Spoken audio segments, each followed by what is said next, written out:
We're in the TechCrunch studio today with John Zimmer, who's the COO and co-founder of Zimride.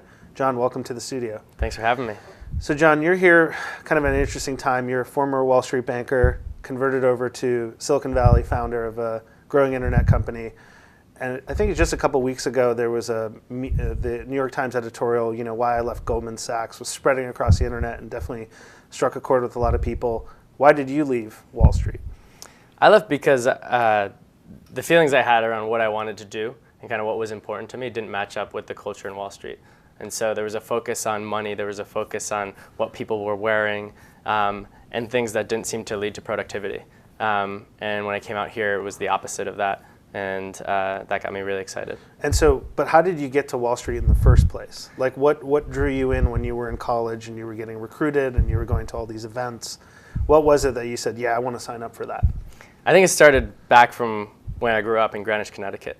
And so seeing people all around me that worked on Wall Street, that did banking, and that talked about it in this aspirational way, made me think that's what I was supposed to do.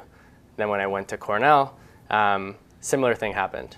People talked about consulting, people talked about finance as if it was the thing that someone with my background in business and finance was supposed to do.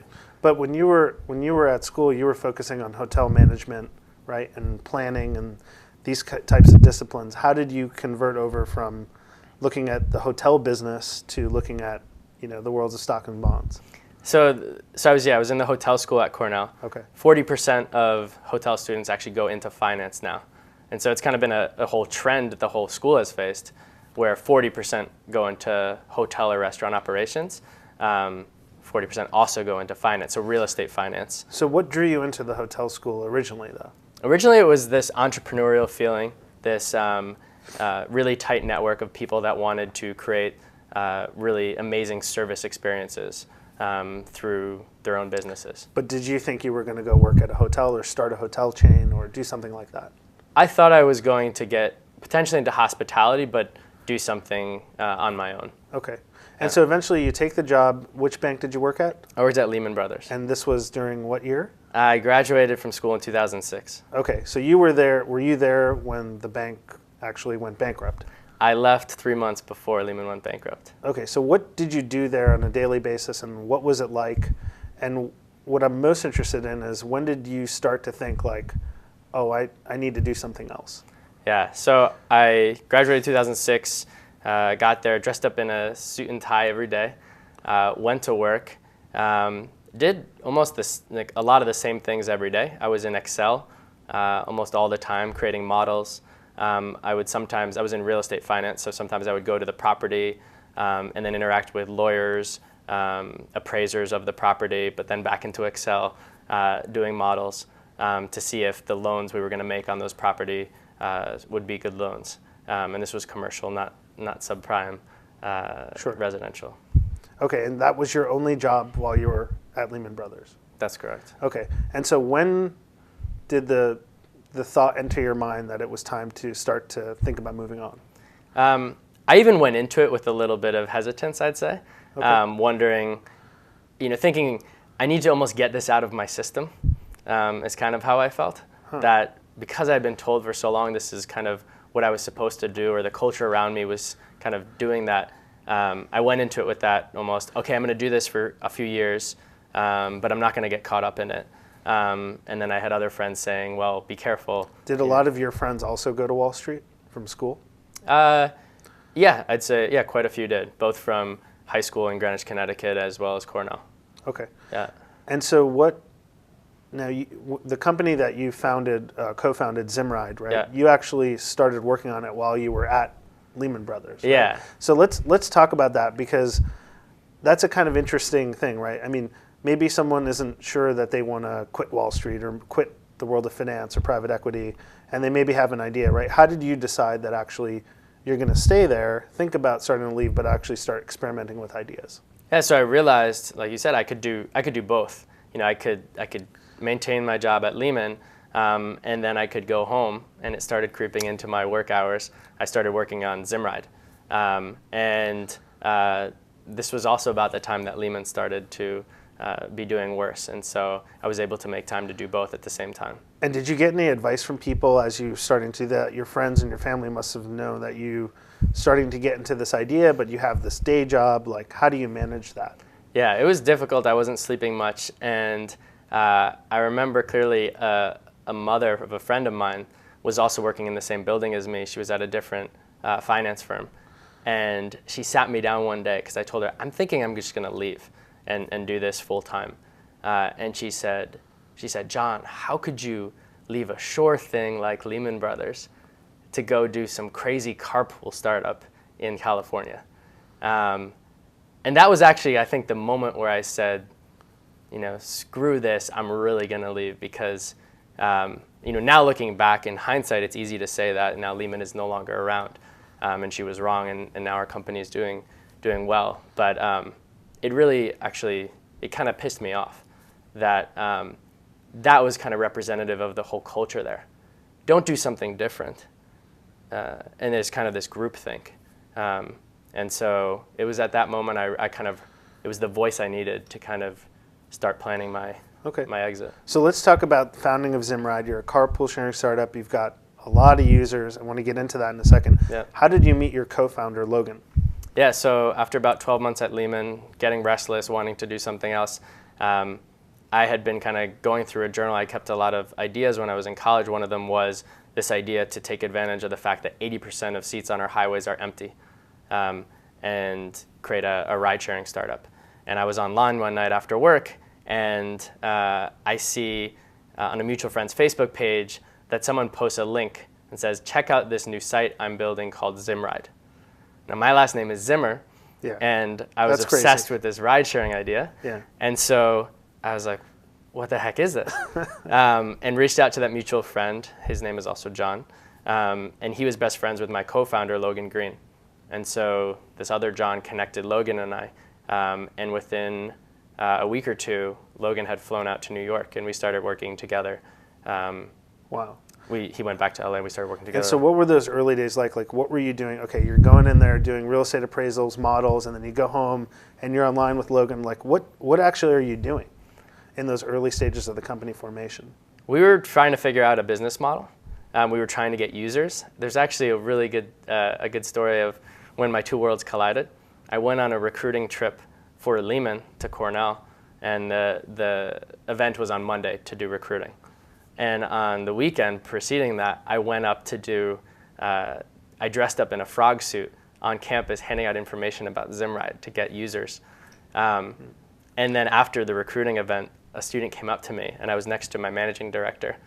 And they said, I swear, were you in a frog suit on Saturday? Yeah, that's a little campus? awkward. It was pretty awkward. Just kind of stepped away and explained it. But we were doing guerrilla marketing. We were trying to figure out, are we going to go after this network approach by going university to university? We were talking about product changes every night after work. And I even remember talking to Scott Griffith, who's the CEO of Zipcar, to do a partnership one day at Lehman when we were kind of leaning into. And so finally, how did you leave the bank? How did you leave Wall Street? So I completed a 2-year program, and I decided that I was going to leave. So I packed my bags, I used Zimride, and I drove across the country. Got it. And so you move here, you meet up with Logan. Zimride's already founded. You have some users, right? Yeah. And so obviously you were doing a lot on the ground with Zimride and the guerrilla marketing and being really scrappy. Have you found now, now you guys have raised almost $10 million, you have serving hundreds, thousands of rides, right? Were there any skills that you learned while working on Wall Street that are transferring over into your operational and executive role as a founder, co-founder, of this kind of startup? Yeah, definitely things I learned about getting efficient processes, about having nice materials, but also learned what not to do. And so I thought that there was a lot of the issues I saw at Lehman was the things they did there weren't focused on productivity. FaceTime, being at your desk eating lunch just because your managing director might call. That didn't lead necessarily to productivity of myself. And so at Zimride, and I think at startups in general, we focus on things that really matter. So I guess what I learned is things I don't want to do at Zimride that create this bureaucracy or this hierarchy or this non-transparency. So I think it helped me in that way. But at the same time, I learned modeling. That's been helpful for raising money. And so there are definitely some things that I've used. Right. And so now I think as we transition over to Zimride, just finally, if there's someone out there watching this who's, let's say being recruited by a bank and thinking about their options, or they're already in one and they've got this thought in the back of their brain, what would you share with them concretely about how to, framework for thinking about the decisions they're going to make? Yeah, well, one, you can do both. I did that to start, or after a year there, I did both at the same time to a point where I could go and leave and just go all out on Zimride. But also, I think it's important to, if you're really passionate about an idea, there's no better time to go after it than now. And these banks or these types of consulting or banking jobs, those are going to be there. But the economy in Silicon Valley for jobs is probably even better than it is right now in Wall Street. And so I think it's a good time to jump into this. Right. And so what's interesting to me about you teaming up with Logan and doing the ride sharing idea, and obviously how you met, is that actually you actually studied a little bit of this in school, right? So Yep. Coming back to Zimride is a little bit of going back to some of your older interests, right? Yep. So tell us where Zimride is today. What's going on and how can people use it, and how does it fit into larger things going on in terms of either urban transportation or intercity transportation?